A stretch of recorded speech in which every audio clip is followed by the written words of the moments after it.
What's up, YouTube? You're Inside the Edge, and I'm back with another video, and I'm here to give you guys some breaking news. Now, Steve Nash, there's a lot of reports. It's official. Steve Nash is going to be the next head coach for the Brooklyn Nets. A lot of us is excited. Many of us watched Steve Nash throughout his career, multiple All-Star, 2 league MVPs. And, looking at the way his career ended, playing with the Lakers, a lot of us thought he would win a chip or, go out with a bang, but it just seems like he kind of faded out. So, I just think for him to be a part of the NBA and to be a coach, and for the fans, people like us to just see his face more often now, it's just going to shed so much light. But, breaking news, he's with the Nets. There's been a lot of rumors, maybe Greg Popovich would have maybe took on that position in Brooklyn, but it looks like it's going to be a 4-year deal for Nash, and a lot of players are excited. Kevin Durant, Kyrie, they already, putting out their opinions on this situation of bringing in Nash. I think it's a great idea. Kevin Durant and Steve Nash, they have, such a yin and yang relationship. I know he's been a part of Kevin Durant's career when he was injured back in Golden State. I remember there was a documentary on YouTube that Durant kind of puts out on YouTube, and I just remember he was practicing with Steve Nash. I'm like, oh snap, like Steve Nash, he does this, players development thing. I didn't know that. So it seems like, Steve Nash been doing this player development thing in the NBA for about 4 years now, they're saying. So it just makes sense that all of it equated to him being a head coach, and who would have thought it would have been Brooklyn. So looking at what Steve Nash is working with, he has an MVP in Kevin Durant, a champion in Kyrie. He has a young player in Chris LeVert, Spencer Dinwiddie, a young center in Jared Allen, some experience with Jamal Crawford. I don't know if they're going to bring him back, but Jamal Crawford is still there, DeAndre Jordan, Joe Harris, I believe he's going to be a free agent, so we don't know if Brooklyn's going to re-sign him.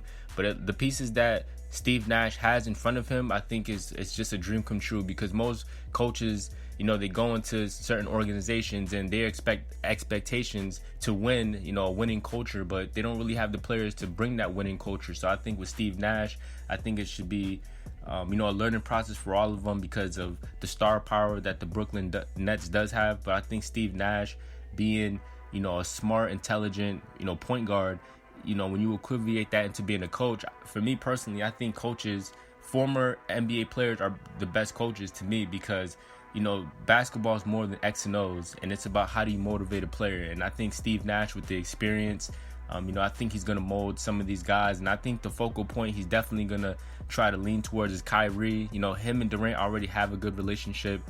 Steve Nash, he taught Kevin Durant how to score the ball, believe it or not. I seen that documentary. I seen a little bit of film, and Steve was telling him how to score in the post and all kinds of stuff. But I think, Nash's biggest project is to communicate and, try to learn Kyrie's game and try to see if he could develop him into a point guard, maybe like a floor general, just like him. He's obviously going to let Kyrie be Kyrie with the scoring ability, but I think he's also going to show Kyrie how to be a floor general. And it's funny because I read on IQ magazine Kyrie talking about when he first played against Steve Nash, and how Steve Nash throughout the whole game, he had like 68 pick and rolls, and it's hard to stop that. It was hard to guard him, and who knows, maybe Steve Nash might utilize that type of offense with Kyrie, where it's going to be a lot of pick and roll, a lot of spacing on the floor, where Kyrie's going to be able to do what he does with his craftiness to score, but also feed the ball to guys like Chris LeVert, dunk and dive to Jared Allen. A lot of things like that. Is going to be a lot of offense,